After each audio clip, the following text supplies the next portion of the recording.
पाप करते चले जा रहे हैं जन्म जन्म से। अब समझाओ तो समझ में नहीं आता। उनको चमत्कार दिखाओ कि आज बोले नाम तो जीवन में कभी दुख ना मिले बस। और जो कमा के रखा है उसको कौन भोगेगा? अवश्यमेव भोक्तव्यम कृतम कर्म शुभाशुभम। तुम्हारे जपने न जपने से प्रभु में कोई फर्क नहीं पड़ता, तुम में फर्क पड़ जाएगा। अगर भगवत विमुख हुए तो ये भी जन्म नष्ट हो जाएगा। तुम्हारा अहंकार काम नहीं करेगा। अभी मानव देह मिला, कर लो थोड़े दिन अहंकार, इसके बाद पता चल जाएगा। इसलिए अहंकार छोड़ो, शास्त्र आज्ञा, संत आज्ञा, गुरुजनों की आज्ञा का पालन करो, जिससे तुम्हारा हृदय महान हो जाए। उस महान को प्राप्त करने के लिए हृदय महान चाहिए। तुम्हारा स्वरूप ही है आनंदमय। जीव सहज सुख त्यागे, सहज सुख राशि। तू अपने को नहीं जान पा रहा, इसलिए देह भाव से पापाचरण कर रहा है। अरे सावधान रहना चाहिए। दूसरे की निंदा सुनने मात्र से उसके सारे पाप हमारे ऊपर आ जाते हैं। कहीं परनिंदा हो रही हो तो वहां का सिद्धांत है, कान में अंगुली डाले, राधा राधा, कान में इसलिए कि अब दोबारा शब्द ना पढ़ पावे, और वहां से खड़ा होकर चला जाए। यदि सभा में किसी की निंदा हो रही है और वहां आप बैठे हैं तो आपको वैसे ही अपराध लगेगा जैसी वो निंदा कर रहा है, या उसका विरोध करे।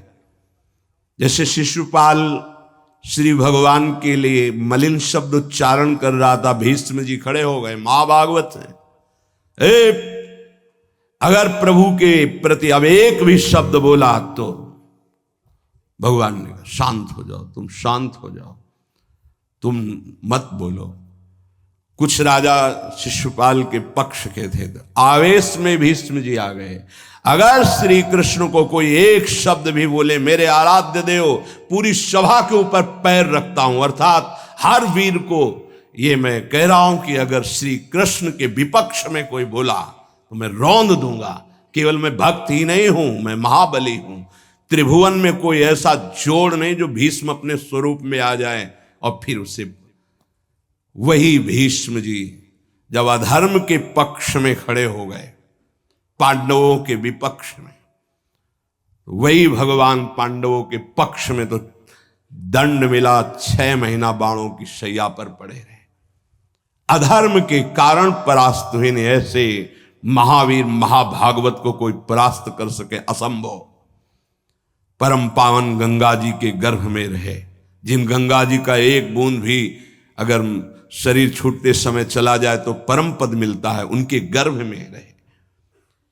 अगर अधर्म का पक्ष ले लिया गया, अधर्म हो रहा है, सभा में बैठे हैं, तो उसी समय तेज नष्ट हो जाएगा, पुण्य नष्ट हो जाएगा, पाप का भागी बनेगा। जैसे भीष्म जैसे महापुरुष को भी बनना पड़ा। सभा में उधर ही बैठे और वहीं ही महाभागवतों की निंदा और अपमान हो रहा है, खड़े होकर चले जाना चाहिए। जैसे विदुर जी खड़े हुए और छोड़ दिया, आज के बाद तेरा अन्न नहीं पाएंगे, दुर्योधन इस सभा में नहीं आएंगे। जिस सभा में धर्मात्माओं की निंदा हो, उस सभा का त्याग कर दे। एकांत फूस की झोपड़ी बनाकर रहना पसंद, भिक्षा मांग के खाना पसंद, अधर्मियों का अन्न नहीं, अधर्म सभा का सेवन नहीं। तो भगवान विदुरानी जी के घर गए थे। पर निंदा सुन श्रवण मलिन, बचाना चाहिए श्रवण इंद्रिय को। जहां किसी की निंदा हो, अब तो शौक है इस बात का, निंदा करने का और सुनने का एक व्यसन है। अपने को बड़ा अच्छा साधक मान लेना, दूसरे को हे मानकर उनकी निंदा करना, ये क्या कर रहे हो? अपने जीवन को गर्त में गिरा रहे हो। पर निंदा के किए ते आवत नहीं कछु हाथ, मूर्ख पर्वत पाप को ले चल अपने साथ। बचन दोष पर गाए, दूसरों की विषय की चर्चा करने का समय कैसे मिलता है लोगों को? नाम जप करो, अपने विषय में सोचो, तुम्हारा मंगल कैसे होगा, तुम निष्पाप कैसे होगे, तुम्हारे दुखों की निवृत्ति कैसे होगी, तुम अपने कर्तव्य का पालन कैसे करोगे, तुम्हारा धर्म क्या है, इस विषय में सोचो। दूसरों के विषय में बोलने की हमारे पास समय वृत्ति कैसे है? न तो वृत्ति होनी चाहिए न समय। पर निंदा सुनकर श्रवणेंद्रिय मलिन हो गई और पर निंदा करके वचन मलिन हो गए और अपने प्रभु से विमुख होकर, हरि से विमुख होकर सब अपवित्र हो गया। शरीर अपवित्र, इंद्रियां अपवित्र, हृदय अपवित्र, स्वभाव अपवित्र। तुलसीदास व्रत दान ज्ञान तप शुद्धि हेतु श्रुति गावे, राम चरण अनुराग नीर बिनु मल अति नाश न पावे। खास बात कह रहे हैं, शास्त्रों में बहुत वर्णन है। पाप नाश के बहुत से उपाय हैं, बड़े बड़े व्रत, कृच्छ चंद्रायण आदि व्रत, उपवास करने से कुछ पाप क्षीण होते हैं, लेकिन पाप प्रवृत्ति का नाश नहीं होता।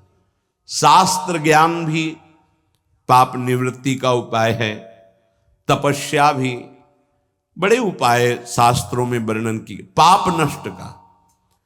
गोस्वामी जी कह रहे भगवान के अनुराग के बिना, भगवत प्रेम के बिना जड़ मूल से हृदय निष्पाप नहीं होता।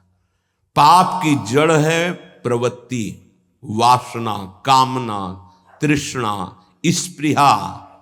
इनका जड़ से नाश हो जाता है जब हृदय प्रेम से द्रवित हो। अपनापन जब प्रभु से होता है, मेरे प्रभु, जहां हृदय में द्रवण क्रिया हुई, आंखों में अश्रु बहे, वो जो पवित्रता होती है, मम भक्ति युक्तो भुवनम पुनात, लोगों को पावन करने की सामर्थ्य उसमें आ जाती है।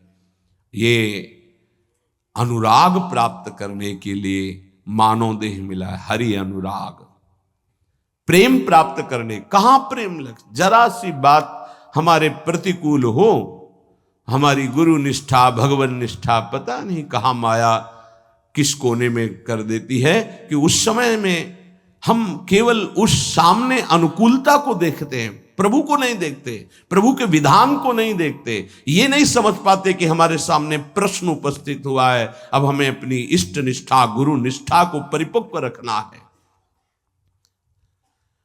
साधन में उन्नति अपना पुरुषार्थ और गुरुदेव की कृपा, भगवत कृपा दोनों चाहिए। अगर पुरुषार्थ नहीं करोगे तो कृपा है उसका स्वाद नहीं ले पाओगे। कृपा रसोई बना करके सामने रख देना थाल, पुरुषार्थ उसे पाना। पूज्यपाद श्री उड़िया बाबा जी महाराज कहते, साधक का प्रयास और भगवान गुरुदेव की कृपा, ये दोनों सिद्धावस्था की प्राप्ति में अत्यंत आवश्यक हैं। कायर बन के हाथ पे हाथ रख के बैठ जाए कि वो कृपा से सब हो जाएगा, ये कायरता कृपा नहीं सिखाती, ये कायरता है। पुरुषार्थ जितना हम में अध्यात्म बल है उसके अनुसार हम चल रहे हैं, बकाया सब कृपा से हो जाएगा, पक्का हो जाएगा।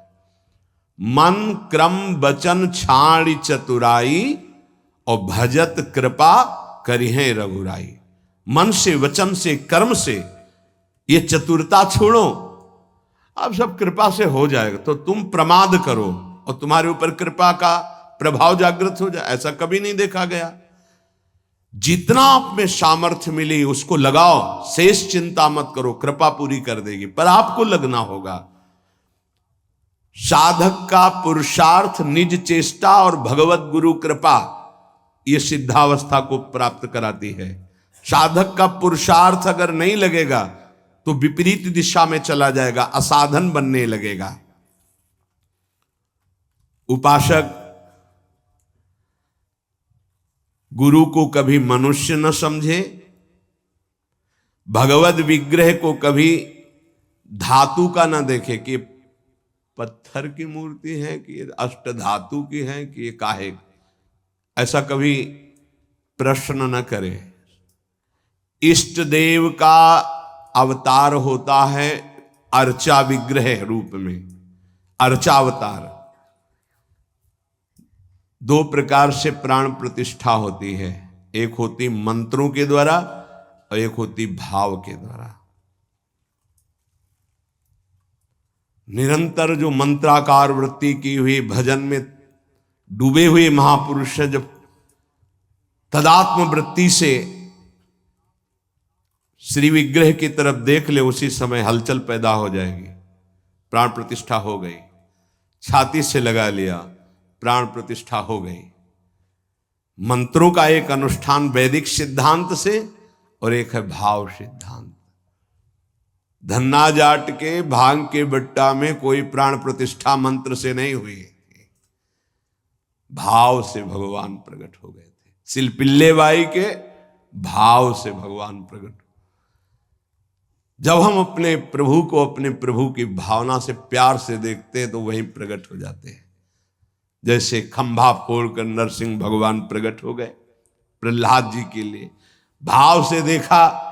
नामदेव जी ने तो कुत्ते से भगवान प्रकट हो गए, भाव से देखा भूत से भगवान प्रकट हो गए। तो फिर श्री विग्रह में भगवान नहीं प्रकट हो जाएंगे जब भक्त भाव से देखेगा। और भाव ना हो तो भगवान में भी भगवान नहीं दिखते। दुर्योधन को कहां दिखते थे? दुर्योधन दुशासन इनको नहीं दिखते थे, भगवान में भी भगवान नहीं दिखते। गुरु को मनुष्य समझना, भगवद विग्रह को धातु या पाषाण का समझना, गुरु मंत्र को साधारण शब्द समझना, चरणोदक को सामान्य जल मानना, भगवत प्रसाद को भोजन मानना, अन्न मानना, साधु की जाति पर दृष्टि रखना, ये उपासक को सावधानी पूर्वक त्याग कर देना चाहिए। ये उपासना के बड़े विघ्न हैं। यदि ऐसा भाव बना रहेगा तो उपासना सिद्ध नहीं होगी। कभी कभी चूक हो जाती है। प्रसाद में अन्न या फल दृष्टि नहीं रखी जाती, सिर्फ प्रसाद। और वैष्णव पद्धति है, प्रसाद का किनका मुख में अगर डाल लिया जाए तो कोई भी व्रत भंग नहीं होता, चाहे निर्जला ही क्यों न हो। भगवत प्रसाद में ये भाव नहीं रखा जाता कि ये अन्न है या अमुक वस्तु है, नहीं। प्रसाद में यदि भोजन अन्न वस्तु, आज अन्न है तो कल प्रसाद कैसे हो जाएगा? प्रसाद तो सिर्फ प्रसाद है और उसका किनका डालने से हर व्रत की पूर्णता होती है। चरणामृत, जैसे जो लोग नहीं जानते, वो जब बटता है तो बोले थोड़ा जल हमको भी दे दीजिए। जल नहीं है, चरणामृत है। चरणामृत को जल समझना। प्रभु के सामने जाकर के पूछना, ये मूर्ति काहे की है? पत्थर की है, संगमरमर की है, ये धातु की है? बड़ा अपराध कर रहे हो। ऐसा कभी प्रभु के श्री विग्रह के सामने नहीं। ये संत किस जाति के हैं? ऐसा कभी नहीं। गुरुदेव साक्षात परब्रह्म तस्मै श्री गुरुवे।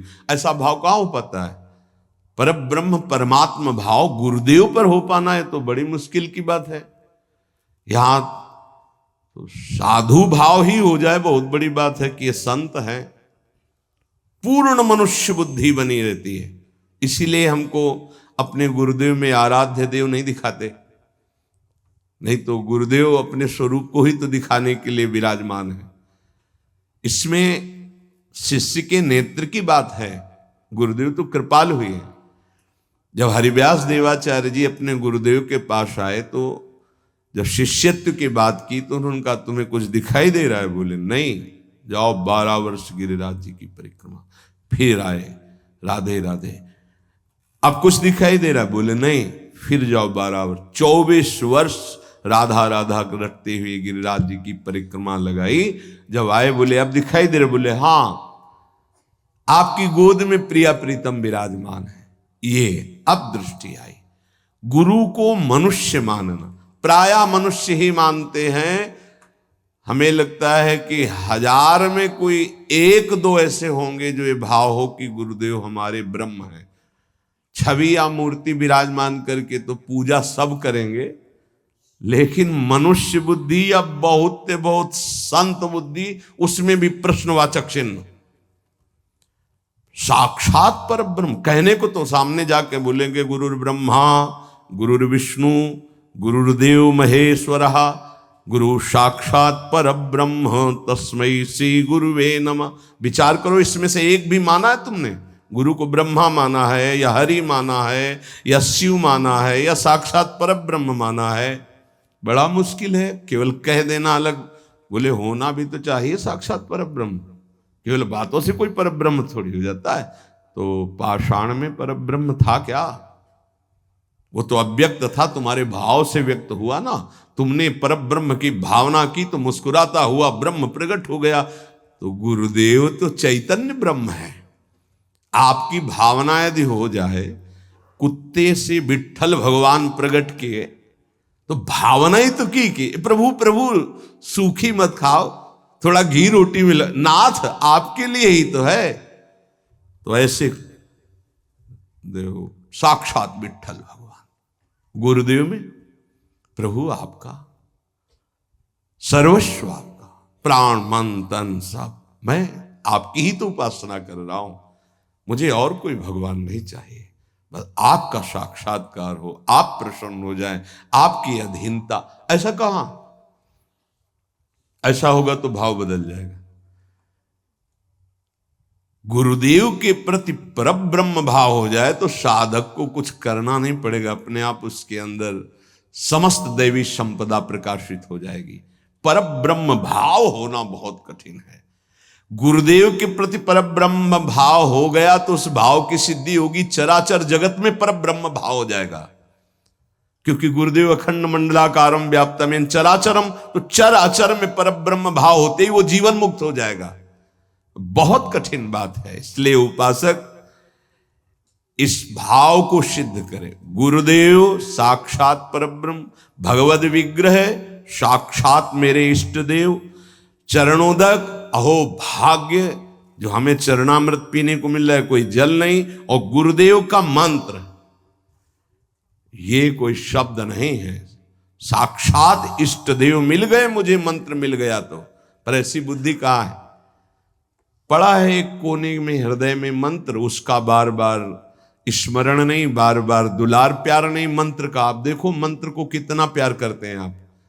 मंत्र का प्यार है बार बार स्मरण करना, दुलार करना, तो उसी का जागरण होगा। तो वही प्रिया प्रीतम निकुंज सब उसी में छुपा है। ये जो मंत्र है ना, इसमें सब कुछ छुपा है। मंत्र की ही व्याख्या चतुरासी जी है, निज मंत्र की व्याख्या चतुरासी जी है। चतुरासी जी की व्याख्या 42 लीला और वृंदावन दास चाचा जितने भी पद गाए सब चतुरासी जी की व्याख्या है। और 84 जी निज मंत्र की व्याख्या है। ये अंदर की बात समझ। मंत्र मिला मतलब पूरे निकुंज की चाबी मिल गई। बीज मंत्र इसी को कहे, इसी से पूरा निकुंज रूपी वृक्ष प्रकाशित हो जाएगा। इष्ट देव में, गुरुदेव में जितना तुम्हारे भाव की कमी रहेगी उतना ही उपासना असफल रहेगी। जब अपने इष्ट देव के पास कोई जाता है, जैसे यहां से कोई बोले कि बरसाने जाए, हे सुनो श्री जी को हमारी भी दंडवत कर, अहो भाग्य आपके कि आप श्री जी के दर्शन करने जा रहे, हमारी दंडवत कह देना, हमारी स्मृति, हमारी भी अर्जी लगा देना। कोई आपका है, ईर्ष्या तो नहीं होगी ना, द्वेष तो नहीं होगा, उसके प्रति जलन का भाव तो नहीं होगा कि तो श्री जी के दर्शन के लिए जा रहा है। ऐसे ही यदि हमें गुरुदेव से प्रेम है और हमें दिखाई दे रहा कि गुरुदेव इनको ज्यादा प्यार कर रहे हैं, तो हमारा उससे ज्यादा प्यार हो जाएगा। आपके हो भाग्य, कभी हमारी भी स्मृति दिला देना, गुरुदेव को ये प्रदान कर देना। गुरुदेव, उसके अंदर द्वेष तो नहीं आएगा, जलन तो नहीं आएगी। जब मनुष्य बुद्धि होगी तब जलन होने लगेगी, तब ईर्ष्या जागृत हो जाएगी। नापना चाहिए अपने हृदय में कि गुरुदेव के प्रति मनुष्य बुद्धि का लक्षण है, साधु बुद्धि का लक्षण है, या साक्षात परब्रह्म का लक्षण है। इतनी गोपी जन थी, क्या किसी को किसी के प्रति ईर्ष्या थी क्या? एक साथ बैठकर सब कात्यायनी की उपासना, एक साथ यमुना स्नान, एक साथ अनुष्ठान श्री कृष्ण को प्रीतम रूप में प्राप्त करने का। ऐसे सहस्त्रों उपासक, सही पूछो तो इतना भी अंतर नहीं, सबके प्रति प्रभु का समान प्यार है। गुरुदेव का, प्रभु का। पर जो जितना प्रभु मानेगा, जितना अपनापन करेगा, वो दूर रहकर भी अनुभव करेगा कि गुरुदेव का, इष्ट देव का हमारे प्रति सबसे अधिक प्यार है। यह सबको अनुभव होगा यदि आप पवित्र हृदय से, भगवत भाव से, तो आपको यह अनुभव होगा कि देखो, देखें या ना देखें, बोले या ना बोले, मिले या ना मिले, लेकिन मेरा हृदय कहता है कि गुरुदेव, इष्ट देव सबसे ज्यादा मुझे प्यार करते हैं। ये भगवत भाव में रहता है। इष्ट देव और गुरुदेव की परिपूर्णता के भाव में जितनी कमी रहेगी, उपासना उतनी कच्ची रहेगी। इष्ट देव गुरुदेव की परिपूर्णता में, इष्ट देव में कभी एक देशीयता का भाव नहीं रहना चाहिए। मेरे इष्ट देव सर्वत्र विराजमान है, तभी सच्चिदानंद भाव पूर्ण होगा। मन उपासना किए बिना नहीं रह सकता, इसका स्वभाव है उपासना करना। यदि प्रभु की उपासना नहीं की तो भोगों की उपासना ये करेगा ही करेगा, तुम इसे रोक नहीं सकते हो। अगर ये भोगों की उपासना करेगा तो दुख, चिंता, भय, शोक, मृत्यु, इससे तुम बच नहीं सकते हो। और मन का स्वभाव उपासना करना, ये बिना उपासना किए नहीं रह सकता। यदि प्रभु की उपासना नहीं की तो विषय की उपासना करेगा, इसलिए बचाओ इसको विषय उपासना से और प्रभु की तरफ लगा दो। तो बोले, ये जानते हुए कि ये विषय उपासना पाप कराएगी, फिर भी हम इसे क्यों नहीं रोक पाते? तो श्री भगवान कह रहे हैं कि तुम्हारा ज्ञान 3 तरह से ढक गया। पहला, अग्नि में जैसे धुआं पर अग्नि है, अर्थात ज्ञान है, पर धुआं हट जाए तो सही ज्ञान दिखाई दे, ऐसे पहली स्थिति उपासक की विषय उपासना की तरफ, काम वासना की तरफ जब होती है, उस समय एकदम वो ज्ञान जागृत करने के लिए सत्संग आदि का सहयोग तो बच जाएगा। नहीं, दूसरी आती दर्पण में मल की तरह, अब उसमें बड़ा प्रयास करने पर। तीसरी आती है जेर में ढका हुआ गर्भ, अब उसमें समझ में ही नहीं आता कि क्या ठीक है क्या नहीं ठीक है, जो वासना आई वैसी क्रिया हो गई। आवृतम ज्ञान में तेनो ज्ञानिनो नित्य वैरिणा काम रूपेण कौन्तेय दुष्पूरेणानलेन च। हे कुंती नंदन, ये काम अग्नि है, ये कभी तृप्त होने वाला नहीं है। जैसे अग्नि में धीरे धीरे घी डालो तो भड़केगी, वो शांत नहीं होगी। ये ज्ञानियों का बहुत बड़ा दुश्मन है, तो अज्ञानियों का मित्र है। काम से ही तो सुख का अनुभव करते हैं। संसार में शास्त्रों की संख्या में केवल काम सुख के लिए ही सारा चिंतन है। देख लो, हमें पढ़ना लिखना है, खूब रुपया कमाना है, अपनी कामनाओं की पूर्ति करनी। काम का सीधा तात्पर्य केवल एक ही इंद्रिय से नहीं, सर्वेंद्रियों के भोग से है। अगर ये दुश्मन है तो किनका है? जो इस संसार रूपी महान दुखालय से मुक्त होना चाहते हैं। वैसे है तो दुश्मन उनका भी, क्योंकि दुख, शोक, चिंता, भय, पाप आचरण कराता है, पर वो मित्र मानते हैं, इसी से वो सुखी होना चाहते हैं। ज्ञानिनो नित्य बैरिणा, ज्ञानियों का यह दुश्मन है। तो कोई ऐसा न समझ ले कि ज्ञानियों को भी काम परास्त करता है क्या? तो यहां ज्ञानी शब्द शास्त्र ज्ञानी से, ब्रह्मबोध से नहीं है।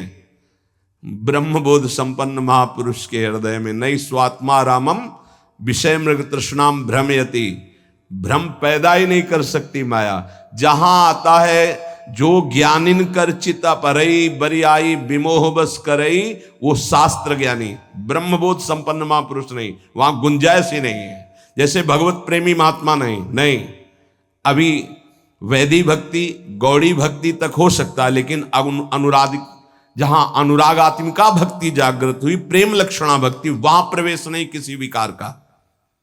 ऐसे ही शास्त्र ज्ञान साधना तक हो सकता है काम का प्रभाव, लेकिन ब्रह्मबोध संपन्न महापुरुष के हृदय में नहीं। ऊसर बरसई तृण नहीं जामा, संत हृदय जिम उपज न कामा। भगवान कह रहे हैं दुष्पूरेणा नलेन च, ये कभी पूर्णता नहीं होती काम में। अग्नि में घी की आहुति सुहाती सुहाती डाली जाए तो कभी वो बुझेगी नहीं, बढ़ती चली जाएगी। ऐसे ही कुछ लोग सिद्धांत कहते हैं भोग से योग। भाई शास्त्र तो आज्ञा नहीं करता ऐसा। न जातु कामः कामानाम उपभोगेन साम्यति हविषा कृष्ण वर्तमेव भूय एवाभिवर्धते। कभी काम भोग से कामनाओं की शांति नहीं होती और बढ़ती है जैसे आग में घी डालने से। कलयुग है, बड़े सिद्धांत चलेंगे। कलयुग में शास्त्र विरुद्ध आचरणों की बाढ़ आ जाएगी। शास्त्र सम्मत चलो, परिपक्व अवस्था आएगी तो सिद्ध हो जाओगे। सिद्धों का नाटक न करे, नहीं तो माया जब अपना नाटक खड़े करेगी तो आप टिक नहीं पाओगे। और जो सिद्ध हैं उनके आगे से लजाकर भाग जाती माया, अपना कोई प्रभाव नहीं दिखा पाती। नाटक मत करो, ईश्वर की माया बड़ी प्रबल है, डरते रहो। जब परिपक्व अवस्था आ जाएगी तो भ्रम ही खत्म हो जाएगा।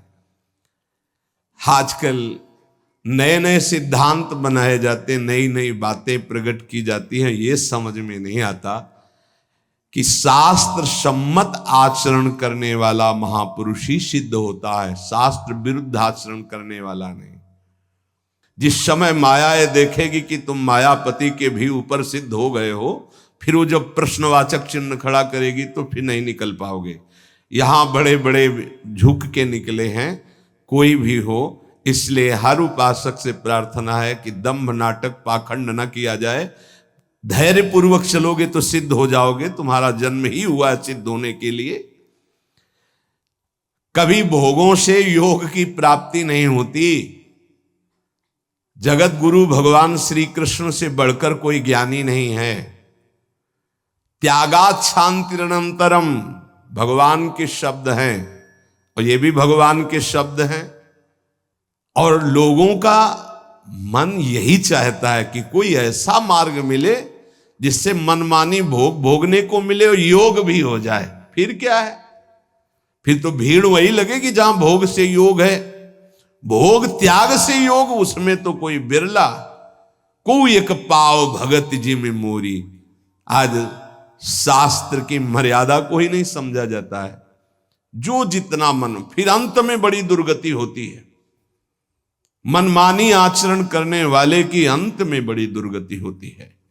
इसलिए सावधान, तस्मात् शास्त्रम प्रमाण। आज तक ऐसा कोई सिद्ध महापुरुष नहीं हुआ जो शास्त्र मर्यादा के विपरीत आचरण सिद्ध होके करता हो।